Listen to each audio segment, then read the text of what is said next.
Paying your dues is a big deal. You're not going to get big by being a microwave. Yeah. 1 minute, start. Hot. Guess what happens in 2 minutes? Cold. Wow. That went over a few heads. Yeah. It's okay. I think the two things out of what you just said struck a chord with me the most since knowing you. And two of the biggest pieces of advice you've given me, dance a yard before you dance abroad. That would really hit home. Because you know me from a long time. So you know how much I've been trying to climb that mountain and how am I getting in this door, that door, and the third. But you told me that at one point. You said, Buzz, you need to dance a yard before you dance abroad, which basically means make sure you're good at home first. Once that's the case, then spread your wings. That was a huge piece of advice, but an even bigger one, and you shared many of stories with me, is you getting into spaces and having to pay your way to do that. And you doing that eventually translates and multiplies where you end up not only turning a profit, but you naturally, as long as you're progressing in that field, would make back whatever you spent, right? And then you'll just tenfold as you move forward and as you grow in the business. Share some more on that, but highlight the compromises that you could tell people, you need to face this, you need to do this, and these are the things you most likely need to do when it comes to paying your dues and elevating in the career. Yeah. Paying your dues is a big deal. You're not going to get big by being a microwave. Yeah. 1 minute, start. Hot. Guess what happens in 2 minutes? Cold. Wow. That went over a few heads. Yeah. It's okay. So I'll start with Notting Hill. Yes. I bought my flight to go there. I knew that I could not get in to be booked. I knew that I had to find a way to get on the stage, even if I was not being paid to be on the stage. Right. I had to find a way to be there. And in the event that I am there and something is missing or void, I hosted a show because the MC was late. And so said, yo, well, he's there, he could do it. I got handed a microphone at the end of the night. Just before the last artist came, the MC showed up. The promoter said, no, I'm giving the paycheck to him. He did the work. And I said, brother, no, I'm not here to take nobody's paycheck. I told him, I said, I'm not here to take nobody's paycheck. I said, there was a void. I filled the void. Give thanks for the opportunity. Right. You know, you hired this man. This is his paycheck. And I said, please pay him. That's honorable. How his principle goes is how his principle goes. But that's the most important part. I was not hired. I just happened to be in the right place at the right time. I'm also somebody, as few of my friends will tell you, they call me time terrorist. I'm the one who's make sure Punctual. you're on time. Exactly. Yes. Because sometimes I'll get there and yes, whoever it is that's supposed to be there, maybe they're not an on-time person. Maybe there was a traffic jam. Yeah. I look this weekend going, Said and I showed up at an event way later than we wanted to be there because our flight was delayed in Nassau. It was delayed 3 times. Eventually, we literally got off that flight and got onto another American flight, landed in Miami, rushed home, shower change, back down to the event. The first thing I said on the microphone to Vanessa James is, I apologize for my tardiness. I should have been here 2 hours ago, but the airline, unfortunately, was delayed. Wow. It's out of your control sometimes. Yeah. You can't help it. And I'm seeing that traveling more and more. Yes, but paying your dues is very, very important. Very. Bought my flight to go to the UK. Very close with Rick and his management team. Got it. Also very cool with Bungie and Fayan at that time. And that relationship started from a DJ to artist relationship, started here. Wow. Here Yeah. in this city, Toronto. It was Friday night. It was Shine, Right. if I remember rightly, because it wasn't Rebel. And they asked me if I would play the track, so I said, no problem. which I did. I think I may have played tracks for them before, or Bungie for them beforehand. Ian Panton was manager at the time for the both of them. Speaking in DJ terms, I wish I had my laptop, because then I didn't have sound effects or cue points. I was playing from a CD. Wow. So where I can give a wheel sample and, make it pretty, I just literally had to do it on the fly. It is what it is. Jeez. But anyway, did my thing. Ian Panton came up to me and says, bro, you're doing a really awesome job. Keep it up. I said, thank you. He said, no, I'll talk to you afterwards. I said, okay. Because at this time, I'm still focusing on the show. He said, understand this. Fan choose DJs, not throwing her under the bus. She requires, if you are the person that's backing her, to be at a certain standard. I can't fault any artist for that. If you demand this of your DJ and you are not capable, then those shoes are not for you. Pick another lane. And so, play tracks for her and Garland the Friday. So the Sunday now was the next event. And Fayan is now calling me by name. Wow. Barrie Hype, pull up. Yeah. And IP said, you've made it, but now you know that she rates you like that. Normally she's like Mr. DJ or whatever it is, next song or whatever. So I didn't take that slight. It was either that year into Trinidad or possibly the year after I had went down doing some stuff for Skinny Fabulous. Plus, again, trying to get I need to be there, see who the players are.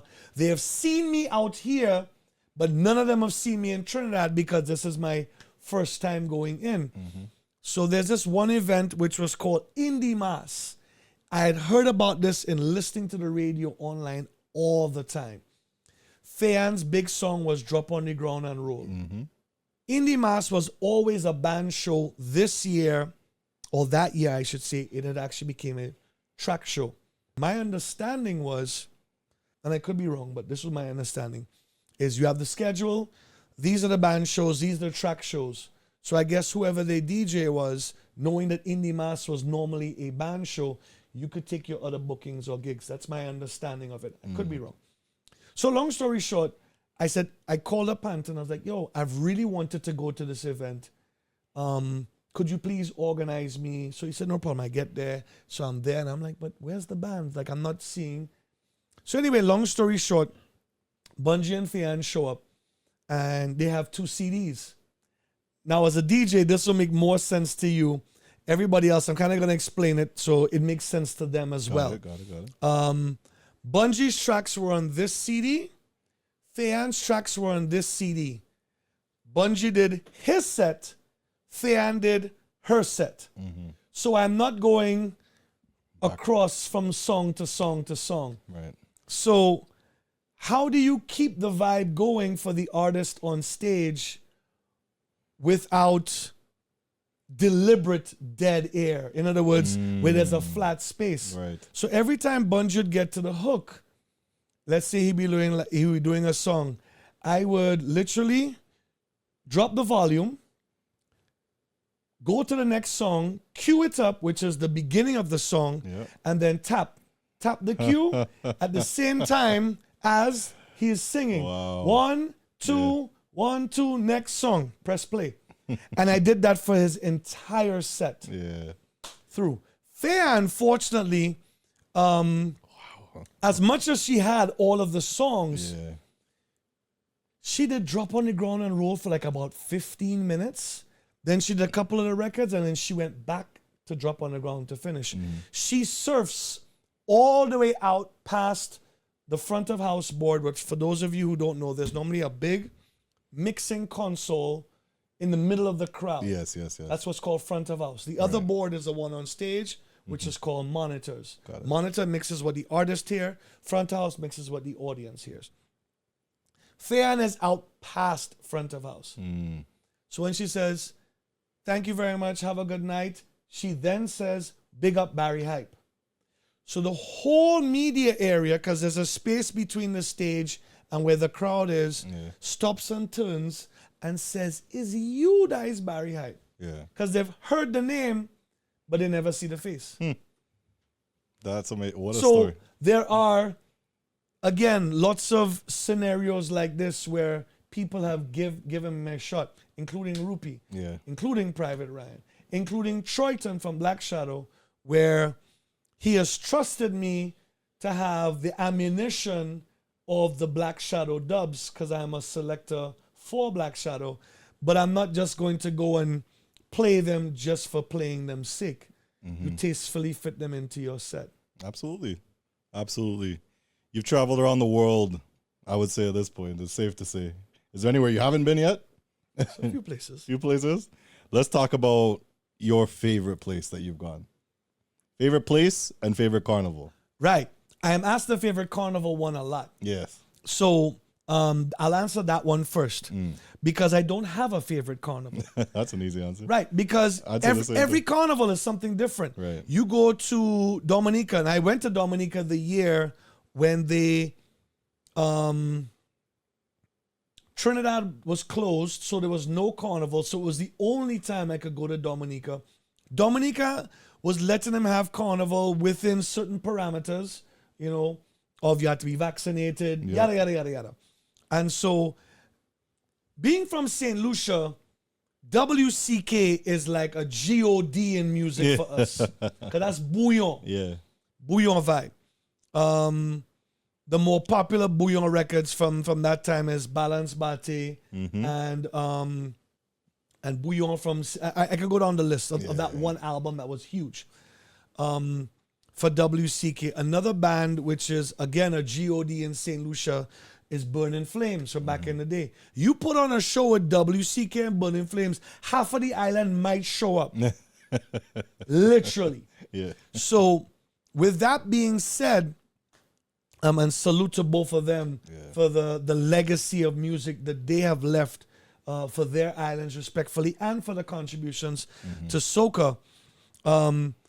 Each island's experience is uniquely different. You know, there's nothing like Denry's segment. There's nothing like Bashman Soca. There's nothing like Jab. There's nothing like Booyah. And I could go down the list. Absolutely. You go to VI, there's nothing like a VI. If you name end with the air, Been right over. so Everyone's unique. Everyone's exactly. unique. Everyone has their own style. You go to Jamaica Carnival, yes, you're going to hear some dancehall in between. So it's unique, each island's carnival. Obviously, I'm going to represent for my country and say, I love my country's carnival, which I do. But if I'm being real, everybody's carnival is so unique and special. Love it. Love it. And then you have the North American or the non-Caribbean, as in not specific to an island, meaning you have Miami Carnival, you have Labor Day, you have what used to be called Caribbean and now Toronto Carnival, you have Notting Hill, so on and so forth. And then those carnivals are unique because I am going to hear a much wider variety of soca from the different islands all in one day on the road, where that is not the case when you go to these respective islands. You're going to hear some, quote unquote, outside of that island's music. It's only natural. But you're not going to hear at such a wide scape as you do when you come to these carnivals here.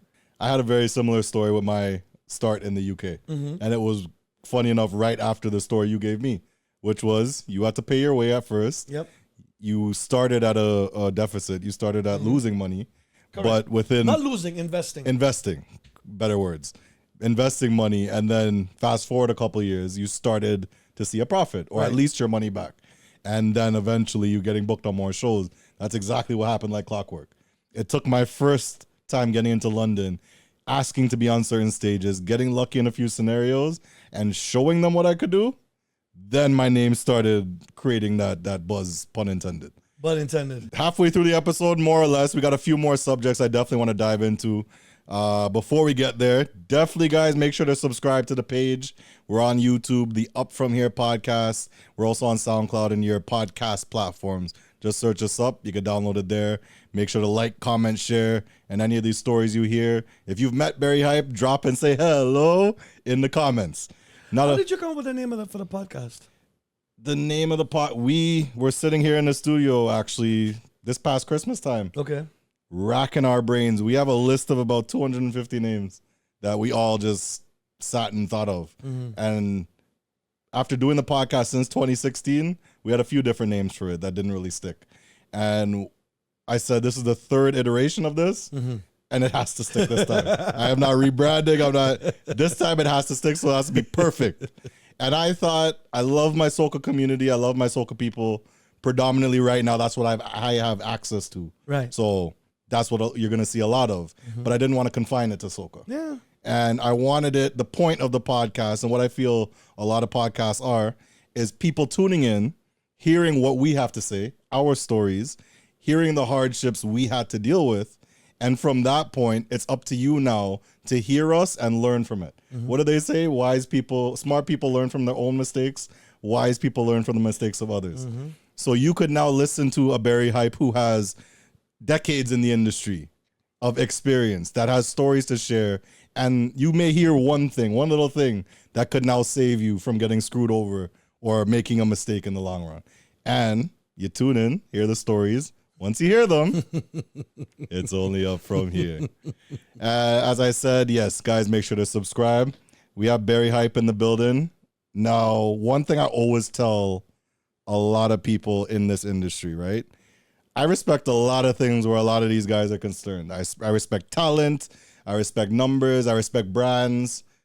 The one thing I think I put above all of those, and it's because of how I was brought up, is y'all ability to not only be in relationships, but to be married men, to have families, and have that sense of obligation as, a Caribbean man, a black man, whatever the case is, whoever you are, but still doing that and the best of your abilities with that while being in this industry. So first and foremost, I have to commend you on that, because that's a big life change you've made. Commend to my wife. Yes, commend to your wife, because I know in this business, just relationships alone, not talking marriage or nothing, there's compromise in this, a lot of it. And a lot of the women, you can't juggle the both unless your woman is strong. Unless she is able to handle that, don't even try at that point. And believe me, I know. It's challenging. But I must say, yes, for real. Yeah, and we know why. But congrats and big up yourself for being an example in the community and doing that. Talk about that life change. And I'm just one person who's learning a day at a time. I don't know all the answers. I'd like to thank the amazing woman in my life, which is my wife. She makes me see things differently, a lot more clarity. And she is not a yes woman. She will present something to me and be like a scenario will come up on TV and I'm like, yeah, but that's a PR person. It's like, I don't care what that is. I don't like what that person did. She is her own person. She has her own opinion. In the same instance, I might have an event coming up where I need to dress a particular way. And I could be doing something and she'll pause the TV and say, come. And she'll be like, how about this? What he's wearing? I'm like, oh, that's nice. I could do that, except he's probably 30 pounds, lighter than me. So his suit fits that well because of his... And she says, yeah, well, we could do a different cut or whatever, but what about the colors? Excuse me. I'm like, yeah, I like that. So we are definitely a team. Good. And I salute to all the teams out there. It is not easy, but but big up to all the fellas who are holding it down. Yeah. Some of them are family men. Yes. That means you have children as well. Again, none of us are perfect. We all try our best. Some of us, we will stumble along the way. But I learned from the example of my mom and dad. Beautiful. And that's my standard. That's where I hold my level. But that doesn't mean that I have not fumbled along the way as I've been going through the steps of life. So again, big up to my wife. Yeah, big up wifey, and big up your parents. Yeah, I know that's something, especially again studying you and knowing you a long time, has been a huge part of your life. Very much a huge influence. And we've interviewed you before. That's not up anymore, but this is a fresh podcast. But I've seen interviews where, when you ask somebody, who do you idolize? Yeah. And you would think Barrie Hype would say some artist, some DJ. Your answer is always your parents. Yeah. Talk about the impact they had on your life. My parents were around when I was growing up. Same, man. I did through secondary school when I was in Barbados. Yeah. I would come home a couple times during the term, or I guess semester for the systems in North America, as well as the obvious holiday week, the Christmas holiday, Easter's, etc., summer. But yeah, there was just always an example of how you do things, what you do, what you don't do. And I've seen them also stumble. I'm like, right, I am now not going to do that because I saw what happened as a result of one or both of them stumbling. But I'm not perfect, but I still can say. And if there's one thing, if you have a really good family, you will show up and be like, boy, Barry, so good to see you. You're fat. Like they will tell you straight, your family doesn't butter it. You're putting on weight. No, you're putting on weight. What is that? What is this? You're getting a little chunky. Exactly. But that's what family is for. Real family will keep it a buck.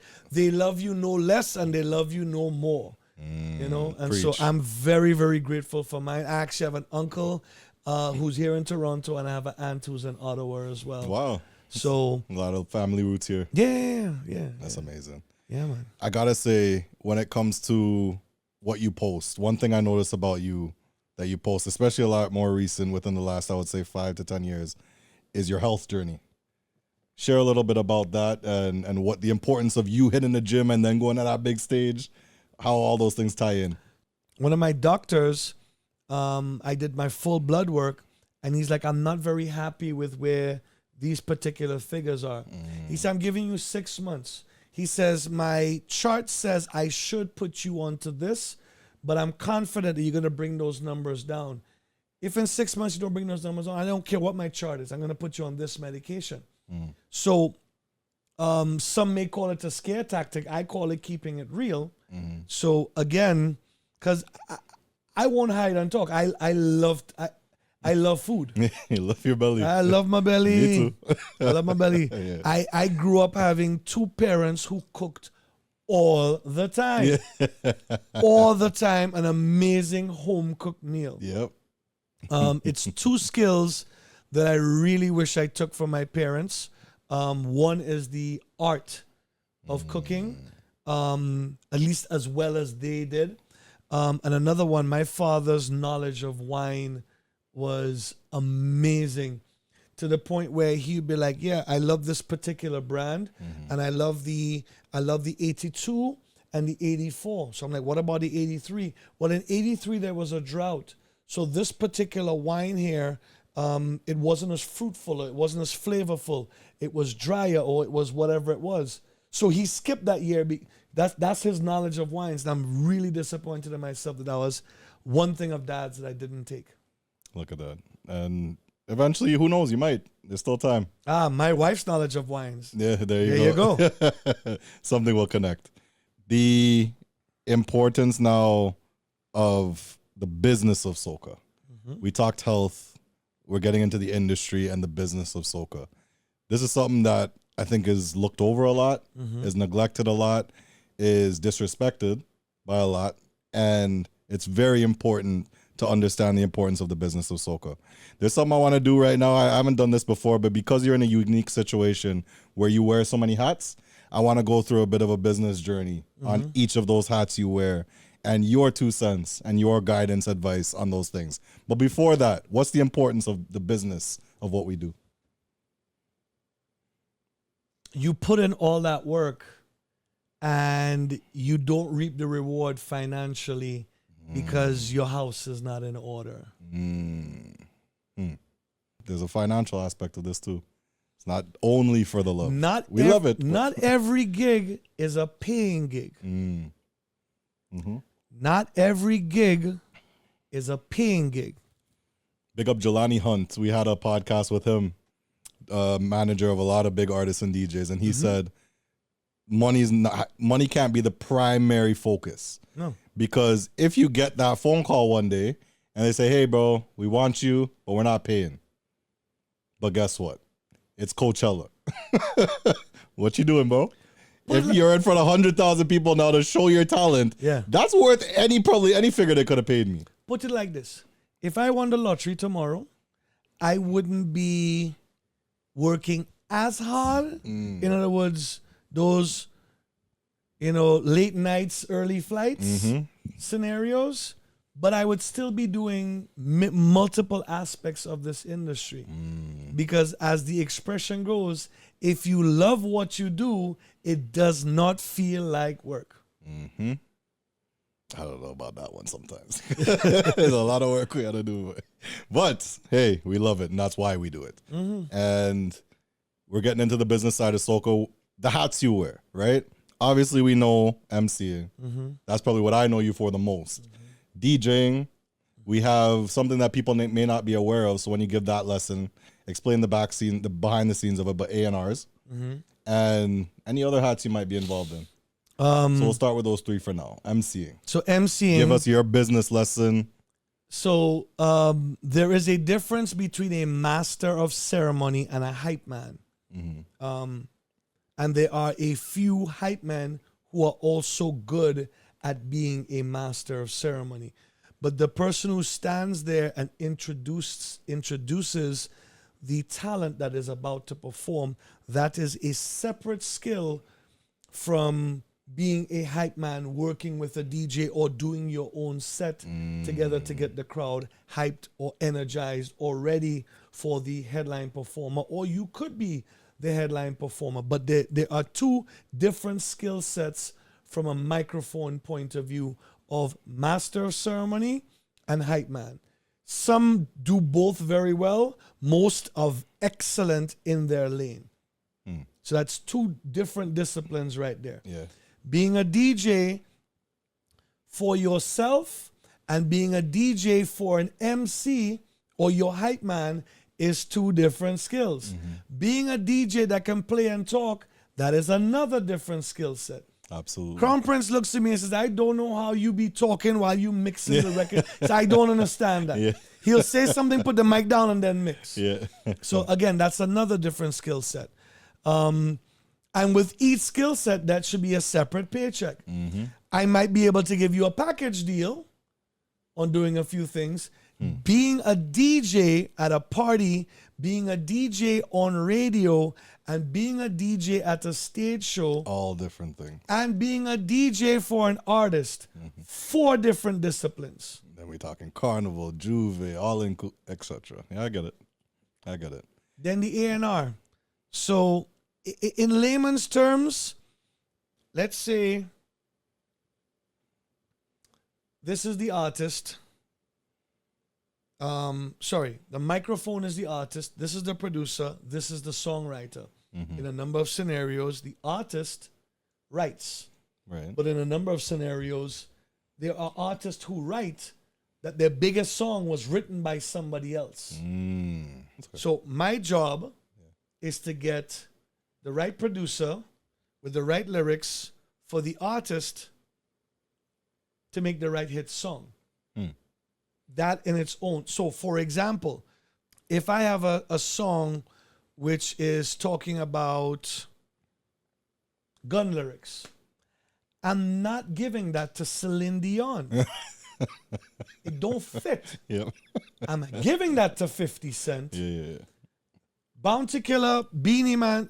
I could give a list of artists who could deal with that immediately. I'll tell you artists who could deliver a wicked gun song but won't. It's Skinny. Skinny could. Bungie could. But their bread and butter is a particular lane which we call and love Soca. But that doesn't mean that they can't deliver. Look at Busy Signal. He does dancehall for years, but he has a couple really good Soca songs or Soca fusion. And he also has collabs in the Soca industry. So the A&R is a skill set to get that all together. I don't know if he still is, but Khaled either is, but I know he was Rick Ross's A&R. Oh, wow. I knew he was one. I didn't know he was Rick Ross's. That's dope. So Rick Ross would say, okay, we've recorded these 30 songs, 40 songs. We're going to now put these 20 on the album. So Khaled, could you contact these following producers? Right. Look at that. And that's a description of the job, but you're basically the person that puts the pieces of the puzzle together. A&Rs. And when we're talking about those, what's some advice you would give if that may spark somebody's interest to say, that's something I might want to do in the industry. If you don't have patience, You can't just force the puzzle piece in, huh? No? Okay, understood. I saw this on an Instagram post. I believe it's L.A. Reid. I could be wrong. Yeah. But I believe it's L.A. Reid got on the phone with Usher. Usher didn't want to record, Yeah. Wow. And I think L.A. Reid got on the phone and said a few things. Because if you listen to that album, that album had its own groove. Yeah, it didn't really fit into that groove like that. And look what it turned into. Yeah. That was parked at number one. Yeah. for a while. A good long while. Another thing which you may not know that I used to do, and I did this for free. So these are the other hats. Meaning no pay, as in I show up, I do this, and I go home and I don't get paid. But I knew the doors that would open for me in the beginning. I was a host for Caribling TV. Wow. Yeah, you mentioned that earlier. Okay. Talk about your journey with that. What did that do for you? What the doors did that open? Oh, that got me in a few places that when I did get in, when I returned, they remembered when I came there the first time, whenever. I'm going to Cayman. Giselle Lawasi made the call to my executive producer, Donsville, and said, yeah, we're having this show with Alison Hines, Destra, Tizzy, and somebody else. I'm trying to remember. In Cayman, it was a couple weeks before Pirates Week, which in Cayman, that's in November. Giselle was the master of ceremony, an amazing show, multiple bands. Excuse me, and I got a chance to interview the artists and stuff like that. Nice. That was my first time ever in Cayman. Myself, Tizzy, and her manager, Rowan Hector, got on a plane, got to Miami. Ricky T met us. We got on a plane and flew here for Jay Had a Fete, which was Crossfire with Mr. Dale and Lil Rick. And the artists on tracks were Nadia Batson, Tizzy, Problem Child, Ricky T. Jeez. I think it's 2007. Yeah. Yes, it leads me to believe it's 2007 because Toronto did not see Ricky T. That was his first trip to Toronto. 2007. Yeah. Interesting. Which is Pressure Boom. Yes. Still till today. I just had a boat ride Sunday, if you heard them singing that. And some of them probably born around them time now. Exactly. No one in this audience these Big days. up to Ricky T. Big up to Penanice. Big up to the whole team. Yeah. MCing is something I definitely want to. Well, are there any other hats before we get back there? Yes. I also was, rest in peace, Mr. Bonnie Ruggs, who was the lead singer for Third World. Okay. I was Third World's touring monitor engineer for 3 years. Wow. Look at that. So you've had one hell of a ride. It has been there's a number of things I learned from those elder statesmen about contractual obligations of a promoter. If I receive this particular sound system, Mr. Ruggs would say, no, spread the monitors a little wider because the horn, which is what's giving, not the round speaker, but the horn, which is giving you the high-end mids, is brighter in those brands. So spread them a bit more because they're going to hit me. If you put them there, it's going to be really, really, I'm only going to hear it here versus a wider spread. Those gentlemen taught me a lot. And it's necessary. Their contract said no pork provided for products, no MSG, like things like that on their rider. Right. Just eating better, living better. Yeah. And it's one thing you told me when it comes to that part of things where knowing how the stage works and knowing how the audio works is make or break sometimes. And you shared a story with me before where you had more knowledge than the actual, and you were saying, no, you should turn this. And he's telling you no. But when he actually did it, what you were suggesting, he's like, oh, you were right. And you are, to other people, just the guy that talks on the mic. But your knowledge of that really helped you in this space. Truth be told, 9 out of 10 times when a DJ shows up, most DJs don't know anything about about understanding what I showed them an equalizer. Can you tell me exactly what that does? Can you tell me how to get rid of feedback? Yeah. Can you tell me? Most don't know. Yeah. Quite a few do, but not They all. just want to know where the USB This is. Where the USB record, where the USB there. This That's facts. I work with a lot of them. You know what I mean? But MCing, right? And I think we're gonna wrap up around this. Okay. MCing is very critical. I've seen it. I've seen DJs, as you said, the comparisons of where a DJ is versus the MC. I've seen MCs control parties, even when the set shouldn't have really worked. In all honesty, a lot of sets might not have worked or it shouldn't work for certain areas, but I've watched MCs run the room. And that is an art that I find is, I don't want to say dying, because there's a lot of wicked MCs these days, even the younger generation. But I personally feel we need more, right? And I feel like we need a lot more that have a passion for it, as opposed to just they want to get on the mic, you're calling out the bar 100 times, and these intricate things that we're not trying to hear as people in the club. I'm a partier first before all of this. And I know when I go into a crowd, I like when we, I should say, are given those kind of arguments. It makes you feel involved. You're in the room. For an MC and for people that are trying to aspire to be an MC, give some of the tricks of the trade. And I want you to tell people how can they develop their craft? What are ways that you would suggest they develop the MCing craft? First and foremost, learn the formula of it. Yeah. Go in the crowd.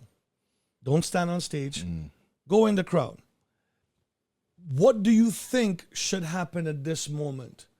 And is the team collaborating that? Are they presenting that? There are times where the boat ride has just left the dock. In some instances, I have been on some boat rides where from time they leave, they're at 8 out of 10. And the boat ride stays there until they get back. But most times, you build. And so the difference between building and prime time for an MC is the same skill set for the MC as it is for the DJ. As the DJ, the records that would be played in prime time, that's not for now. That's for later. So I will equate it to this. If I see a girl, I walk up to the girl, the eventual goal is not just to meet her, is possibly to get a phone number or a contact, and then see where it goes from there. I can't expect when I meet the girl to automatically, if the goal is a one-night stand, I can't expect to have the one-night stand within 10 minutes, 15 minutes, 45 minutes. Got to romance them a little Some people do get to the goal within 15 minutes. Yeah. Hey, props to all you that can do that. No. Yeah. Not me. Not me. Big up you. Big up you. Yeah.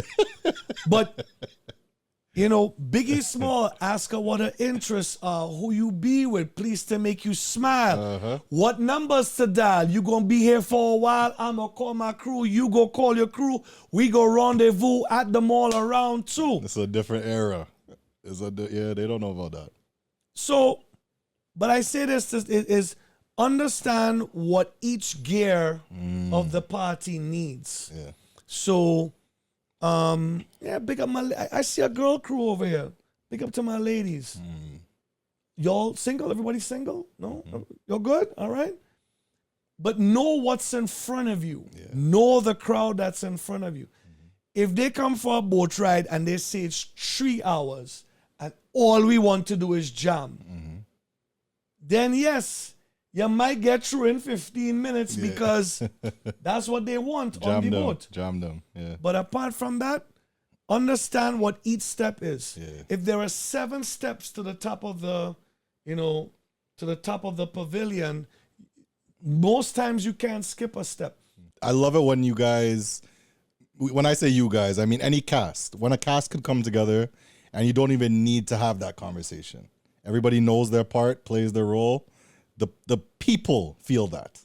And that's a critical component to what we're talking about here. And emceeing is, again, I find is something that's becoming, it's not as much of a valued art, if you will.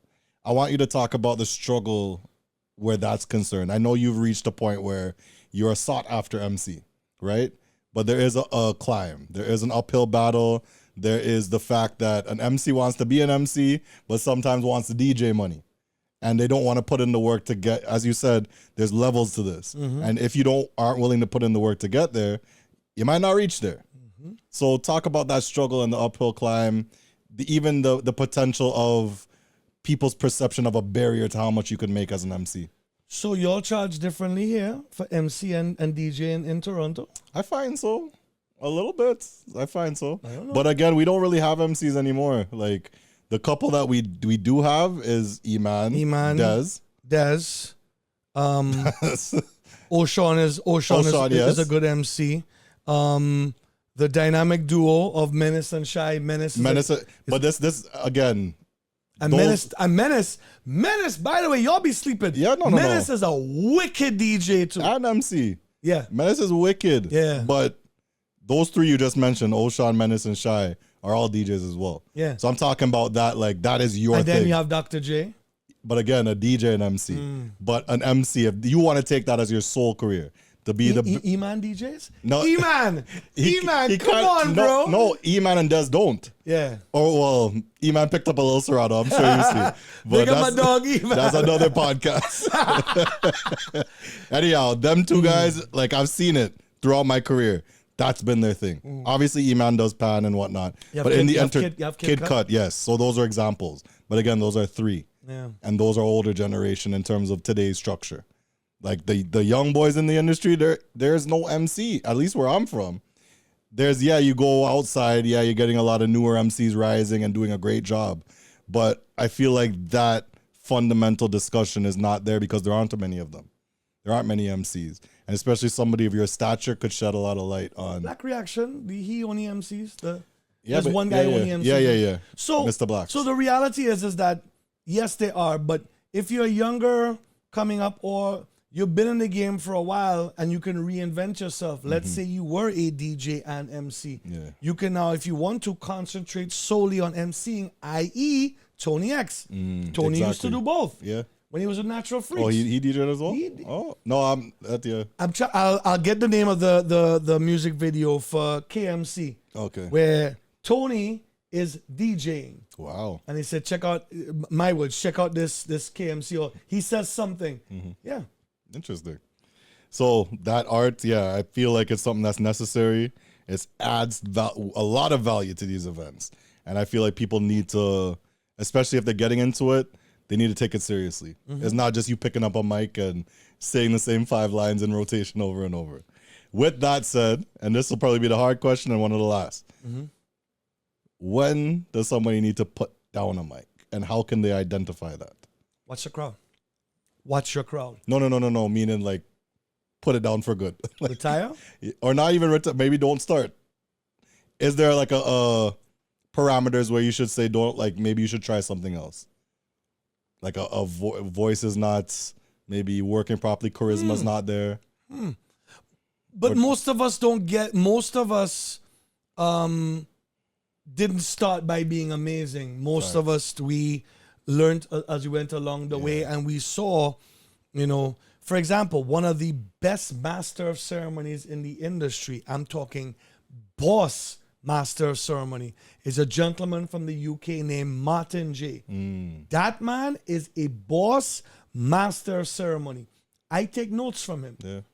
Another one that I saw firsthand when I was doing the live from Soca Monarch. I don't remember the gentleman's name, but his voice is extremely unique, as he has been known for years to be the master of ceremony for Soca Monarch Trinidad. And his voice, and I listen and I'm like, wow, based on what it is he says, how he says it, how commanding he is. Yep. I learned. There's a number of good MCs. So these are like the ones you've learned from. Right. Yeah. I've also learned from other MCs, for example, from the Jamaican diaspora. Like I've learned a lot by watching Richie B from Jamaica. If you start to search some of these things in the 90s, and I'm like, oh goodness gracious, he was hosting all of these shows or major concerts back then.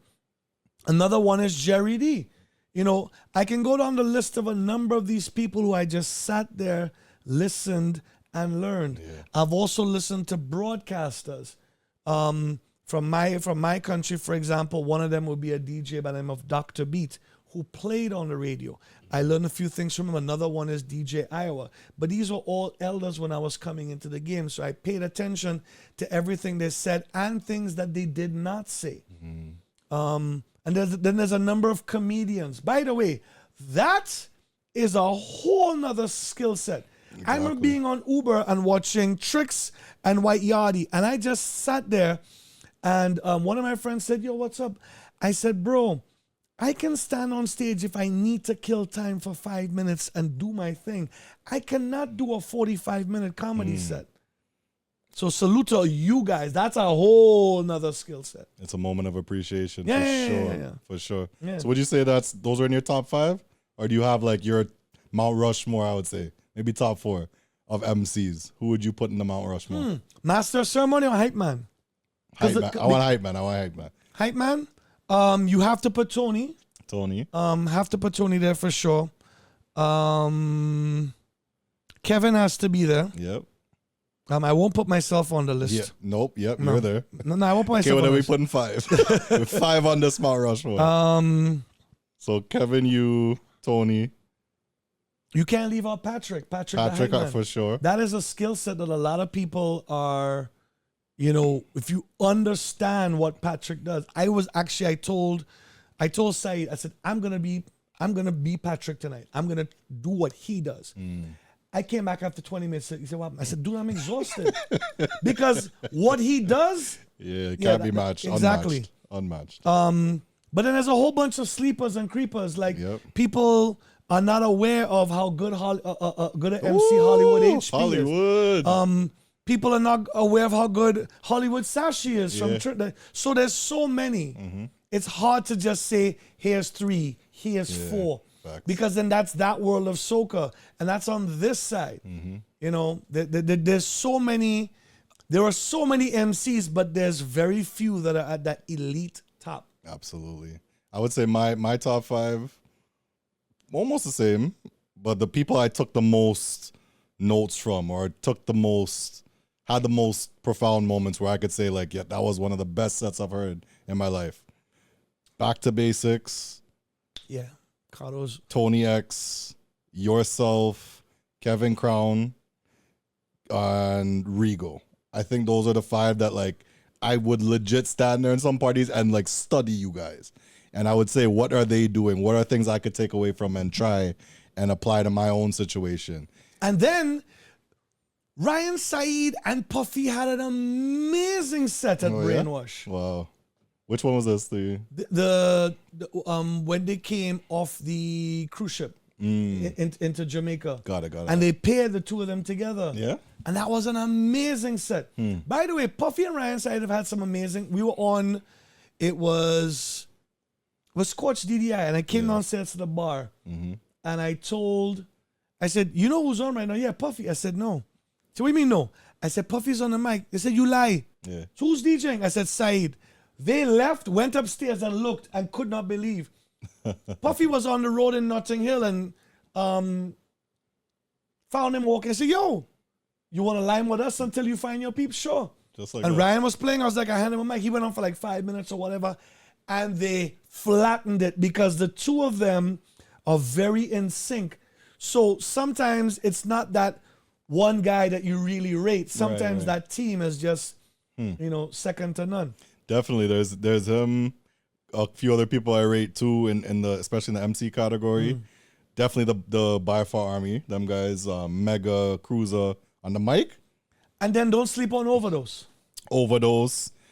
Blaze. Blaze is So there's a lot of people that are really good at what they do. Exactly. Yeah. Exactly. It's what it is. I call the promoter the coach. Yeah. As the coach, you have to know which players you want on your team, aka who's available, And then you as the coach have to structure who goes when. And you may have your schedule set up, but based upon the dynamics of the party, you as the coach may need to make a change. Yeah. And that's exactly the way to look at it. And if you're not a good coach, in terms of that part of it, you need an assistant coach, please. The amount of fets I've showed up to and they don't have scheduled it. Please, guys, get an assistant coach. Anyhow, very amazing interview. I want to thank you not only for being here, being who you've been since I've met you, and that's a stand-up guy, somebody who's always given me advice, no matter what level of my career I was at. Now, some people might know who I am, but back then, nobody knew who I was. But I say all that to say, I've known you for a while. I appreciate you, my bro. Last but not least, again, you're now a married man. Yeah. You're still in the industry. You have a huge presence in the industry, and you're very instrumental in the gears turning in this. When it comes to your future now, is it a situation where you're trying to ride off into the sunset with wifey and reap the benefits of your awards? Or do you have more goals and more visions now that you've reached where you are? Definitely more goals. Yes? My father, for those who don't know, my father was the first ever land valuer in St. Lucia. My father's deceased, for those who don't know. Yes, and condolences. Appreciate that. And in being that, I'm saying, okay, I'm going to do some more dabbling in real estate. I'm also going to do some more in investing and see how this all works out. But yes, I do want to enjoy the time, with my wife while we're still young. Yeah, well, the knee's still working good. While the knees still work. We still see Barry do them big high jumps on the stage, so he's still good. Yeah. It's called going to my wellness physician. Once a week or once every other week. The chiropractor, all those type of things. But take care of yourself, people. Take care of yourself. Especially men, please. Health is very important. Health is wealth. Take care of your health. Take care of your family. Family is very important to me. I can't speak for everybody, but my family is everything for me.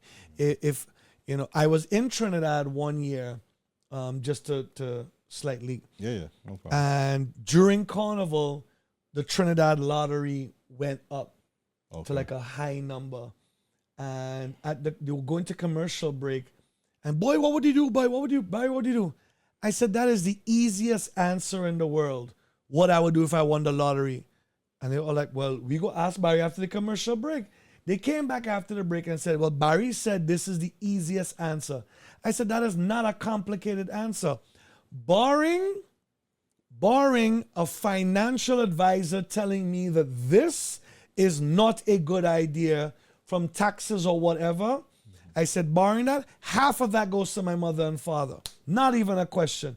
And they all looked at me like, wait. I said, bro, that's not even a question. If I won the lottery, half to my mom and dad. I said, unless a financial person says that is not a good idea because now you put them in this tax. Ray. Barring that, that's the easiest answer. I said, give me a more difficult question. Yeah.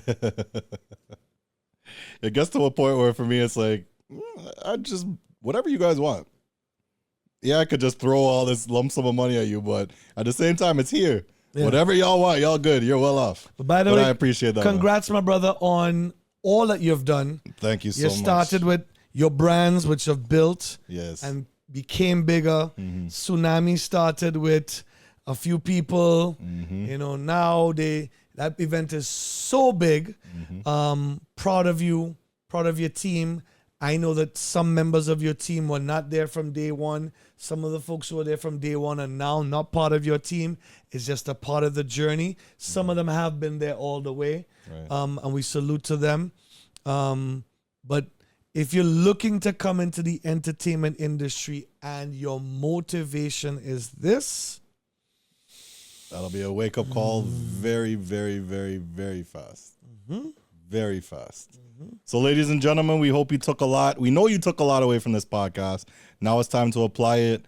We're looking forward to all the people that are watching this, that are taking an interest in the industry. You got a lot of the business sense behind that through these stories. Some very amazing stories. I'm sure some stories that have never been heard before. Yeah. As you said, amazing. These are the exclusives. These are the exclusives we need out here. Yeah. This is the Up From Here podcast. Barry, my bro. Hello. Goodbye.